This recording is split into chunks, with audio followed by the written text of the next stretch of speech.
Why did your friendship with your best friend come to an end?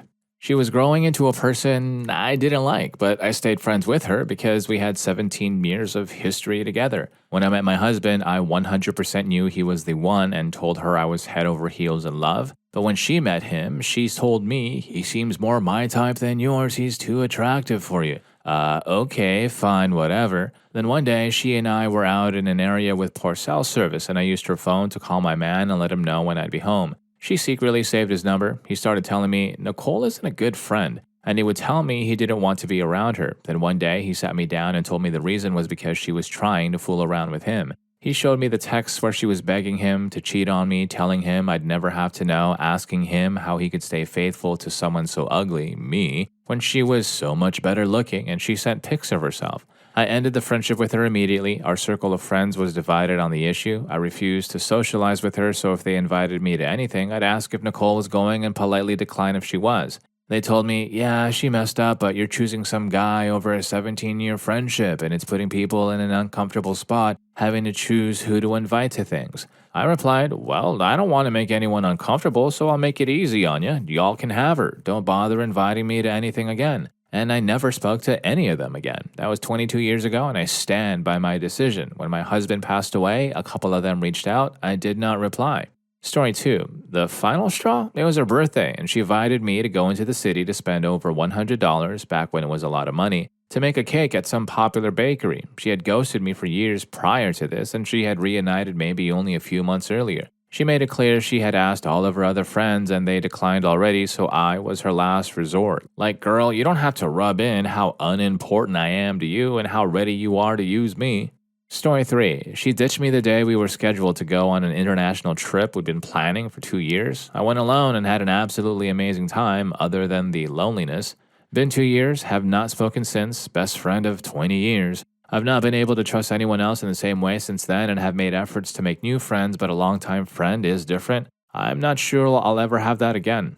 Story 4. She switched personalities after getting a boyfriend. She had a long-term relationship in which she completely belonged to her ex-boyfriend and distanced herself from all her friends. I was not her friend at the time. I got closer to her as a friend after her breakup. At that time, I used to think that her ex was manipulative and that he kept her away from all her friends while she did his laundry and he played video games. After her breakup, I consoled her with my time, energy, and money. She's very bad with money. I encouraged her to participate in college functions and even helped her get the job she's currently working at. But she moved in with her new boyfriend and she started treating me as a convenience, only remembering me when she needed me, and repeated all her patterns like she did with her ex. The only thing that matters to her is the guy she's dating. She forgets everyone else, and now I can see why her previous friends left her. It was not her ex-boyfriend, it was her all along. I blocked her without giving her closure because she was not doing all this unknowingly. She knew what she was doing. Now she's trying to paint me as a villain. Story 5. I had a friend since first grade. We got really close in high school. In college, he moved away to some fancy college in Switzerland. He was always a bit rude and abrasive, but whatever happened there, he came back 10 times worse. Extremely status obsessed, but also he came back with a huge contempt for poor people. His parents gave him a bit of money and a place to stay. He used to say stupid things that I can't imagine he actually believed, like, I had no idea why people had mortgages, why don't they just buy their houses in cash, and stuff like that. He hated poor people. He had a huge disdain for people in debt. He used to say some really callous crap like, oh, I'm going to start a business and only hire people in debt so I can treat them terribly and they can't afford to quit. I tried very hard to turn him around and cut that behavior out, but it never worked. I graduated college and got a job in my field, and he kept pressuring me to know how much money I made. It wasn't a lot. I kept deflecting the question until one day I finally caved in. I could tell he enjoyed that I was working for such little money. I was also working the graveyard shift, so I was tired all the time, so one day before work I met him for coffee in the evening. He could tell I looked exhausted and was insulting me indirectly, thinking he was being sly, and just said that people who got out of bed for anything less than 6 figures were stupid. I had enough. I said I was going to leave and that's it. I went to my car, and by the time I had the key in the ignition, I said, this friendship is over. I never looked back. He texted me to get coffee and so on, but I kept ignoring him. I realized that hanging out with him, he was just going to bring me way down. After I stopped being friends with him, my life just got so much better. Story 6. I was 14 and we were inseparable in BFE, Missouri until one day he told me to act my color. It hit me like a ton of bricks. I moved up, and moved on. He stayed and stayed where he was. My parents picked him up and invited him over for Christmas break because I was having a rough go of everything, an 8-hour round trip. We were playing outside and he got so incredibly upset because something happened to his shoes. At that moment, I knew the relationship was done. I felt a weight lifted when we dropped him off back at home. I haven't really talked to him in 25 years. Story 7. Found out that he slapped his wife outside a video store after an argument. Confronted him. He tried to deny it. After a bit of back and forth, he admitted it, warning him if he ever laid a finger on her again in anger, I would beat him. A few weeks later, got a phone call from his wife that he hit her again, went hunting for him but couldn't find him. He completely disappeared. After a couple of days, found out that he had flown abroad. Stepdad lived in another country. Told his mom, sister, and everyone else that if he ever stepped back foot in town, I would beat him. Never saw or heard from him again. She threw out and sold all of his stuff, divorced him, and moved on with her life. Story 8. Because in late April of 2021, my father fell and the doctors told me it was doubtful he would recover. I had already made plans to meet up with our best friends on that Sunday, but instead I was going to be driving down to sit with my dad as he spent his last hours on this earth. So I stopped in where she worked to tell her I was going to have to go down, sign papers for hospice care, and stay until my dad passed. I just happened to mention that I was glad I had gotten my vaccinations for COVID and was going to be able to go into the hospital and sit in his room, as well as the hospice facility once they moved him.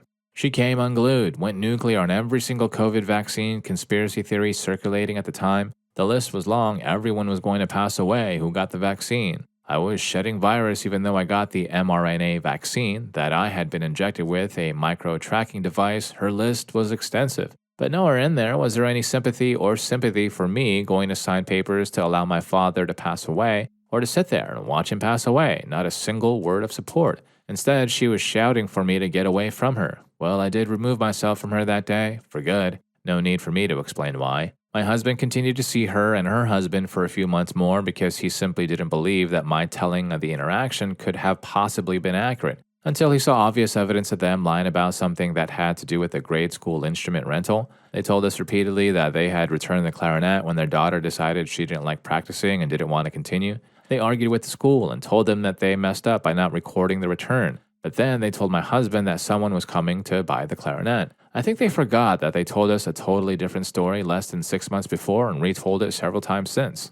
Story 9. They had kids and I wasn't willing to prioritize or cater to their kids the way they expected. You want to share your food with your kid? Go for it, but this is my food. You want to spend money to see this concert but leave early because the kid is tired and cranky? That's why I brought my own car. I'll see you later. You expect to split the bill for this Airbnb evenly even though you and the kids have both bedrooms and I have the pull-out couch in the living room, which will also double as a rumpus room when the kids wake up at 5 a.m.? I don't think so. Story 10. When it was just us, it was cool, but soon when it was several people in a group, he would take every opportunity to make fun of me and try to make me the butt of the joke. He asked to borrow money. I gave it and never got it back, but it hurt me to know that I had to learn a lesson about loaning money to people from someone who I trusted for so long. Then he came around asking me to get involved with robberies. I didn't call him back, found his arrest record soon after. It makes me sad because he was such a talented musician and academically brilliant dude. He was so much fun to hang out with when we were younger, but as time moved on, people grow and change. I hope he's doing well and he's staying out of trouble wherever he's at. Story 11. Growing apart, mostly. Friend number 1 couldn't handle me having a baby because she hates kids and hates hearing about kids. Not her fault, but we couldn't make it work. Friend number 2 cheated on her boyfriend, then married someone else, not the one she cheated with. I felt guilty about it, so I told the BF eventually. He thanked me. Then somehow they got back together and he unfriended me on Facebook and she never talked to me again. Other ones just sort of drifted away with no story to tell. Story 12. I let my best friend down by calling him a week before his wedding and telling him I wasn't going to be his best man. It clashed with a father-son holiday in Europe and meant that I would have to take another ferry to the Isle of Wight first. I couldn't get in touch with him or find him for 18 years after that. I found him in July where we hugged and cried and talked for hours. I apologized for the way I treated him. He was fine about it and said he married a fool and they were divorced within 2 years, leaving him destitute. We're friends again now. Story 13. First, best friend in middle school started to get popular. I wasn't cool enough. Second best friend got angry because I backed out on getting a place with him in college because he didn't put in a deposit or sign any paperwork for a month. The other roommates voted him off the island. He blamed me. Third best friend made really poor life choices. I cut him off. Too much drama. Always asking for money. Fourth best friend is going well. A decade in. We both work hard, have similar interests and views, and our wives mostly get along. Story 14. When I realized she never was happy for my good news, she would make backhanded comments constantly, like when I told her I was excited to finally have a co-parenting schedule because it meant I could join a trivia group. She said, "It must be nice to have free time. I never get to go out." Every major event in my life, she would have to act so petty and jealous, but if something bad happened, she was there for me. I realized in a twisted way she liked seeing me suffer, but it wasn't because she didn't like me. She was just that unhappy and insecure with her own life, but my empathy only had so much mileage. Story 15. In middle school, we were kind of thrust together because our parents were all friends, but over time I realized that he was just a mean, snide little schmuck. He took after his mother, who loved to take swipes at other people, and when I started dating a girl in my junior year in high school, he just went ballistic, like he told me he wanted to date her. Well, dude, you should have asked her then, I thought, so he really started talking trash about me, and that was that. Good decision. I'm in my 60s now. The guy wound up dropping out of college after a semester and worked a lot of jobs selling shoes and whatnot, but never could keep a job because he was a raging schmuck. Eventually, he just moved back in with his parents and watched TV all day. His dad was a successful dentist, so the folks just subsidized his indolent lifestyle. His parents passed away, and when it came time to divvy up the estate with his sister and brother, he threatened them if they tried to sell the house. Eventually, he somehow managed to buy the house from them. I have no idea how. Now he's moving into assisted living at the age of 63 with health issues, presumably because he sat around the house all day and did nothing while his parents waited on him hand and foot. Lessons from this: if someone doesn't consistently make you feel good about yourself, that's not your friend. Sure, there are times when a good friend will call you out on your nonsense, but someone who cuts down other people and is constantly negative, get that toxicity out of your life pronto. Before entering into any kind of relationship with anyone, especially one that entails trust, watch how they treat other people, such as cashiers or service workers. That's how they'll be treating you in 6 months. Don't cripple your children by making their lives easy. Story 16. She sided with my ex even though she knew me longer than she knew my ex, and at one point we were like sisters. I introduced her to my ex. I even begged my ex to help her sort out a 12,500 pound loan that her ex-boyfriend used to buy his new car with and refused to pay her back. She got a big chunk of that money back. They messaged each other during that time and confided in each other to the point they knew each other far better than I knew them. She fanned his jealousy and insecurities, masked in jokes. A few months ago, she contacted me asking for my new number. I refused to keep my peace, and at that time, I was trying to cut off anyone or anything that linked me to him, as he used anything to get me back to him. She then unfriended me on all social media and extended it to our mutual friend, who has been sheltering me, finding me a job, and saving me from stress and self-pity. Story 17. I invited him to my wedding as my best man. He was so happy and excited. He had every detail, knew where to be when, where the hotel was. We're not from the same city. Everything was organized, and I thought nothing could go wrong. And then he never came to the wedding and ghosted me since. He's active on social media and well, it seems, but there's no way for me to reach him, as he acts like I don't exist anymore and I never got an explanation.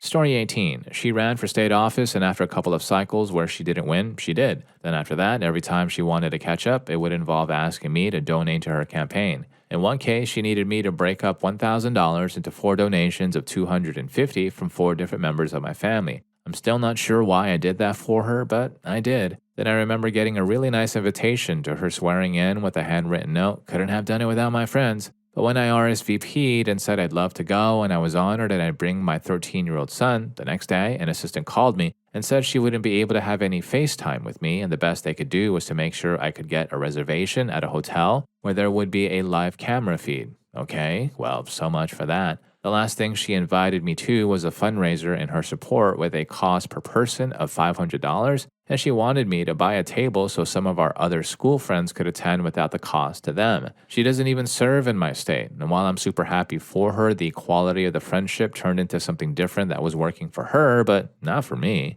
We just had a major reunion that I didn't attend between the school officials trying to chase down the older alums for legacy gifts, and her coming back and working the alums there for donations. I just felt like I had outgrown the whole thing. Nothing against her, really. I just wasn't interested in paying to keep a friendship in that way. Story 19. I realized she enjoyed my misery. She thrived during my bad times. When I started therapy and began to get my confidence back, she didn't like it. The last real conversation I had with her was the icing on the cake for me. She didn't like my new stable, boring relationship and how there was no drama. Halfway through telling her about something I had achieved at work and was proud of, she butted in to remind me of the time I was mistreated by my ex and to not get too ahead of myself because I have PTSD and I could go mental at any point. And also, had I told my new partner about my mental health issues, I made an excuse and said I had to go, and I hadn't spoken to her since. Story 20. We were friends for 50 of my 55 years. She voted for Trump and intoxicatedly announced it at her trans child's graduation in May. She then told her other child, who was gay, that she did it so he can't marry a man because she wants biological grandchildren. I tried to remove her from the party to get her sobered up, and I kept telling everyone that I had no idea where that came from and she must be intoxicated. She refused to leave the party for even a second, so we all decided to end the party for everyone's sake. The next day, I showed up at her house with coffee and a late breakfast so we could laugh about how dumb she was the night before. Her husband and 2 kids were in the driveway loading some stuff into their truck, and I instantly knew that it was all real. Apparently, she spent the rest of the night telling her kids and husband she hopes Trump comes for them and all the reasons why. The last straw was her emailing CBP to ask if they will be deporting LGBTQ people because she has 2 in her house. I went inside to prove them wrong, and she was sober and said she had no regrets. I haven't talked to her since, but her husband and kids stayed with us for a couple of weeks until he could find some place to live. One of their kids is still with us because he is in his senior year of high school and wanted to finish with his class and not move to the county next to ours. I will never forgive her for the hurt and betrayal she caused. It isn't even about voting for Trump. It's about saying and doing those things to her own children. And if you're enjoying the video so far, don't forget to hit that subscribe and like button for more videos just like this. Story 21. She ran into a rough patch after she was living with her sister and hating it. I had her come live with us. My husband was mostly against it, but because she needed help and she and I had been friends for well over 30 years, he did it for me. Came to find out, she went to him and explained I was making all the wrong decisions for our kids and that she could do better, even though she had no kids, except one she gave up for adoption at 16. She suggested he should kick me out and not only slide into the position of mother, but could also fulfill all the duties of a wife. I also learned she was coming into our master bath while my husband was in the shower to go to the bathroom. And all this time, she was telling me what a great job I was doing as a mother, saying she didn't realize how much responsibility it was and that it was tripled because I had 3 school-age kids. She was turned down flat. My husband loved me and we'd been together for 30 years at this point and had just built a house. Shortly after, we had the state police show up. She accused my husband of SA. I kicked her out and haven't talked to her since. She came around a few years ago to ask forgiveness. I let my husband handle bouncing her again and I never called her. She sat in front of my house for days just crying in her car. Play stupid games, win stupid prizes. Story 22. Went to Paris when we were 20. Her mom had a house there with her stepdad, so she was a frequent visitor. It was my first time to Europe, probably my 3rd time on a plane. She refused to take pictures with me the whole trip. We had been best friends since we were 7, but for some reason I think she either didn't think I was cool enough to be seen with on social media or something. I really don't know. It was weird and hurtful. We went to Cannes one day. She wanted to nap all day instead of going out around town. I called her on it and she said it was her vacation too. When we finally arrived in Paris, she acted like a brat the whole time. She complained about being too tired to go see the Eiffel Tower lit up at night. And when we went to the Louvre halfway through our tour, she doubled over dramatically, saying she couldn't walk anymore until she got some breakfast. We had literally been there an hour. She basically acted like I was a huge pain in the butt and a bother the whole time. It was not a good trip, and I stopped talking to her when we got back home. She tried to ask my boyfriend at the time if all was okay, what happened, etc. I just kind of kept ignoring her. She went out to a party with the high school cool crowd the day after we got back and took tons of photos and posted them all over Facebook and was out until late.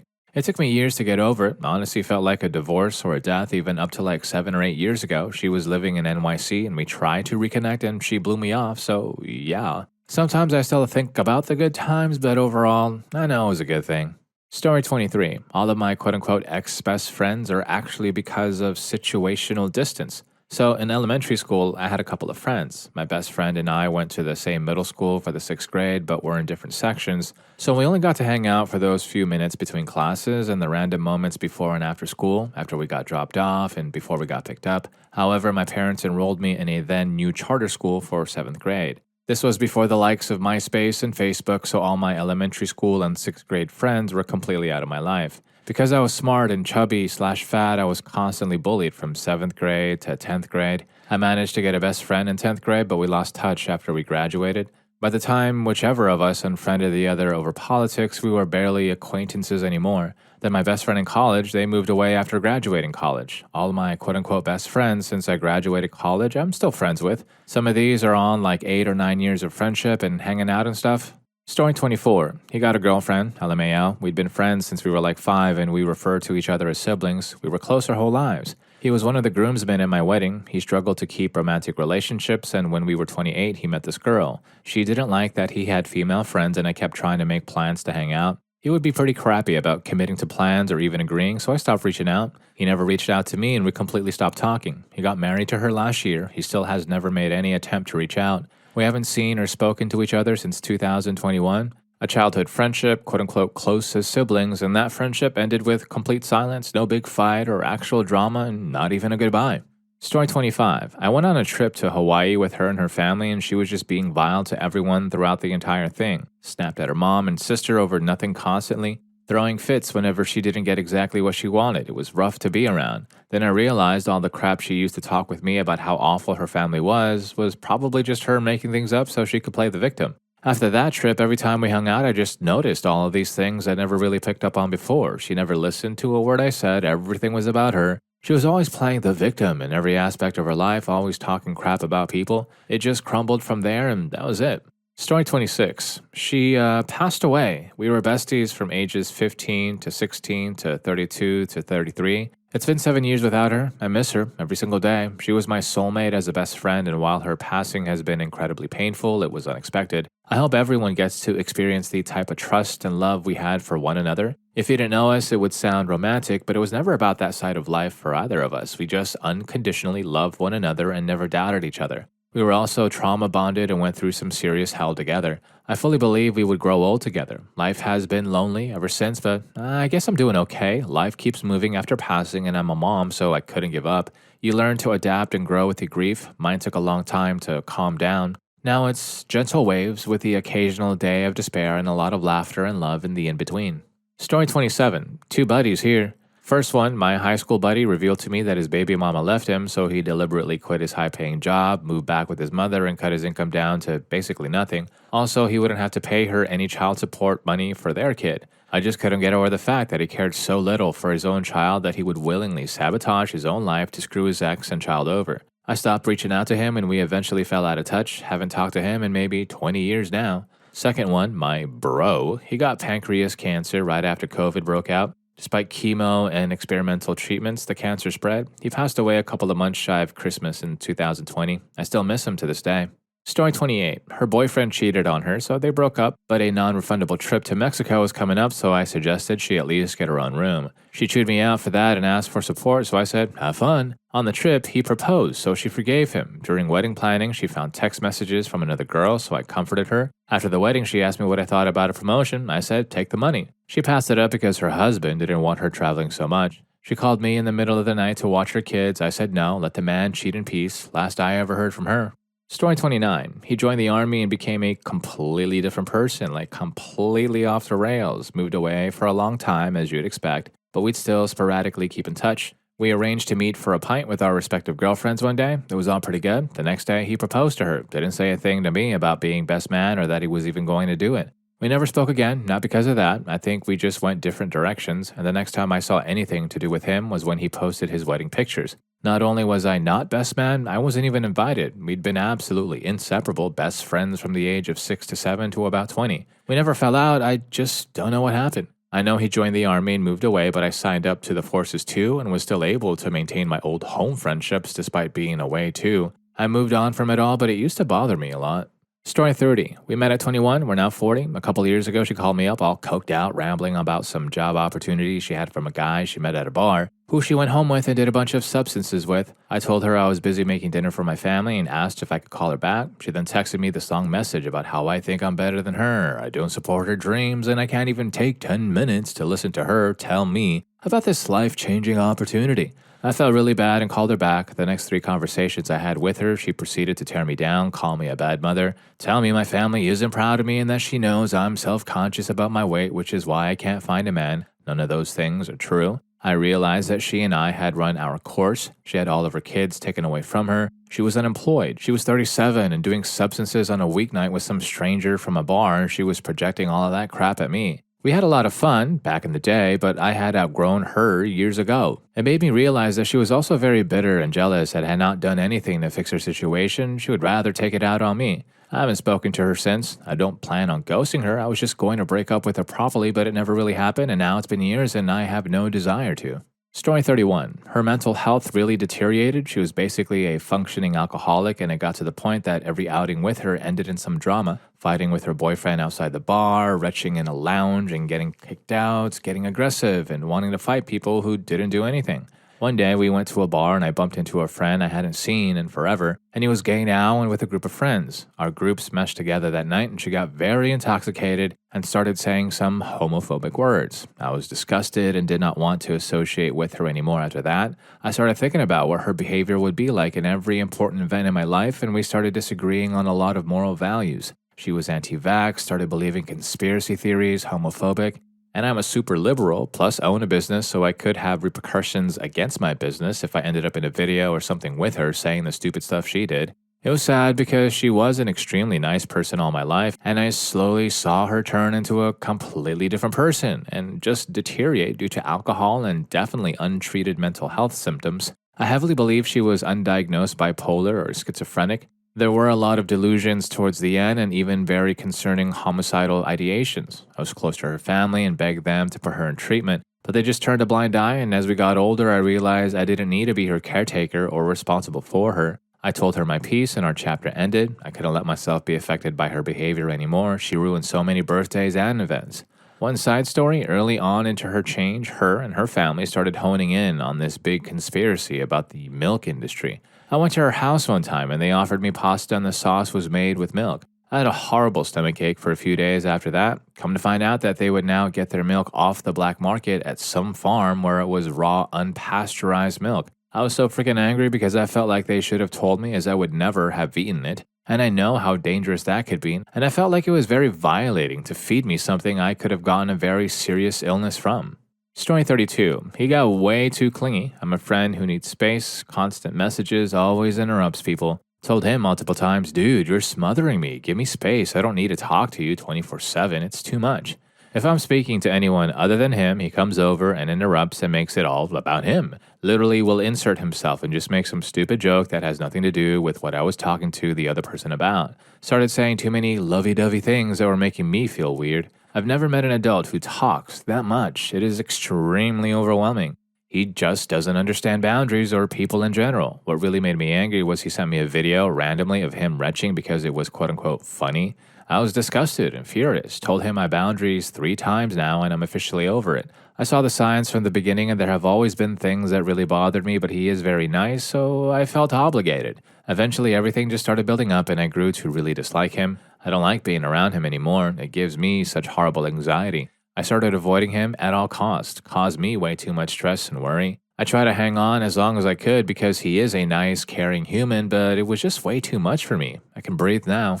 Story 33. I had surgery to remove a possibly cancerous bone tumor. I'd had it since I was 6. It had shown no signs of cancer until I was 19. So it required a chunk of my bone being removed and replaced and cutting through my rotator cuff to put a rod in to hold my arm together. I was in the hospital for 3 days. His mom worked there as a nurse and he lived less than 2 minutes away. He never visited. I was on bed rest for almost 2 months after that. The pain meds kept me up at the weirdest hours, and most of the time I was awake, I was alone. It was the loneliest, most painful time of my life. I begged him to visit, and after a month he came by for an hour. I couldn't even get him to join me playing Xbox while I struggled to play with one hand. He'd always been kind of a crappy friend, but that was the moment I realized how crappy a friend he was. I was in physical therapy for 2 years to recover. He never even asked how I was going. We stayed loose, almost friends for a while after that. The fact that he switched schools to 1-2 hours away helped keep our relationship shambling along. When I found out he picked up smoking after watching his mom go through cancer, not to mention my own cancer issue, I was completely done with him. I called him, told him what a piece of crap he was, and that was that. He's tried to mend fences with me since then, and I'm open to the idea. He's turned a new page in at least some regards, but he's still a pretty crappy friend, so I'm not exactly waiting up on him. Story 34. She and I were best friends growing up. I had a situationship at the time and she would hang out with him occasionally without me, so no big deal. Since we were all friends and she always told me about it, we were backdoor neighbors, and one day as I drove past her house on my way home, I saw his car parked there. She hadn't mentioned they were hanging out that day, which made me uneasy, but I let it go since he and I eventually went our separate ways. About 6 or 7 months later, I started dating someone new, a guy she had actually introduced me to and encouraged me to pursue. Things were going well, and we'd been together a few months when one afternoon I drove by her house early and saw his truck there. I was shocked. When I asked her about it, she said they were just hanging out, but again, she hadn't told me. Not long after he and I broke up, maybe a week or 2 later, and then I saw on Facebook that she was dating him. And that was it for me. It turned into one of the worst breakups of my life, not just losing him, but realizing I'd lost my best friend too. The best part is we all worked together and I had to work with them for another 6 months before finally being able to transfer to another location. Story 35. They all got girlfriends and full-time jobs and kids, and I fell behind because of anxiety and depression stopping me from leaving my house and saying yes to their invites to fun things. I'd known my mates for like 30 plus years to 10 years. I see a few of them a few times a year, and 2 of them just pop up every few years for a few days and disappear. The others just, faded away, or I moved house and never saw them again. Currently, I have no friends, no girlfriend or family. I'm quite lonely, but I am getting by, I guess. Story 36. He asked me to be his best man. He and his partner and I were in our 40s and they had been together for years. So far, so good. His description of the wedding. Registry office for a few family and friends, and back to his for a barbecue and a few beers and a few grass. No speeches, jeans and t-shirts, very laid back, him and his partner all in agreement. Fast forward a month and he's been talking to his mad mother, and the wedding is now in a church followed by a marquee in the grounds of a stately home. 250 people, morning suits. There's now a stag. Do I have to organize? Speeches all around, and his mother wants to chat with me about my quote-unquote duties. I say no thanks, that's not what I signed up for, and boom, end of friendship. I didn't get a wedding invite, and we didn't speak again. Story 37. When she was getting married to a bum, I found out that she only cared about me because I was the only one of her friends who would watch her nonverbal, severely autistic son while she went out and had fun with her real friends. For her, Jack and Jill, I was the only one of her friends and family who did what I said I would do. No one else sold tickets, no one else provided food, and the gifts that they brought for the raffle were cheap things that they put together that they already had in their houses. Yet I was the one yelled at for being a failure. Mind you, at the same time, I'm going through a divorce with the best man, and she gave zero support for that, which I was fine with because she called me screaming about why I wasn't at her house to assemble favors. Everyone else was there, but when I asked about what time I should be there, she said, whenever. Both my ex and I dropped out because the groom called him to yell at him, saying, "Get your wife's butt to my house now so my fiancé will stop whining at me." I don't miss her. I've grown so much since then, and the person I am now would not even consider socializing with her, even casually. Story 38. He stopped reaching out first, never returned calls, was always busy to meet. The last time we met, he said I was still stuck in the college phase for making a joke we'd laughed at a million times before. Like, holy crap, man, I understand being mature, but if you can't accept people can be both goofy and also handle adult situation, I'll never understand that. There's other things like always going through my chats and photo galleries. Not that bad, though. I've come to accept that, well, we just grew apart. Story 39. He met a guy at university who he thought was cooler, studied the right thing, medicine, had rich parents, etc. It was and has always been about distinguishing himself, operas, theater, the fine arts, golf, tennis, the right kind of people around him. It didn't bother him that we had known each other since we were 4 or 5. The other guy became his best man at his wedding and of course the godfather of one of their children. I felt hurt and still do 30 years later. I have never had another best friend since then. I didn't tell him. It wouldn't change a thing. Story 40. I met my best friend at college. We went off to our separate careers in different states. I came back to the area we're both from where he was working. I thought we'd hang out, but I was the only one who ever suggested it. Skip forward, I live in California and he lives in NYC. I visited him out there on a trip my now wife and I were taking. I know he visits friends and family back here in California, but he's never reached out once. His parents came to the opening of my store. His parents' neighbors did too, but he's never visited me or it. And if you like these stories, because at least one of them got to you, here's more for you. YouTube thinks we're going to love this. I'll catch you in that video.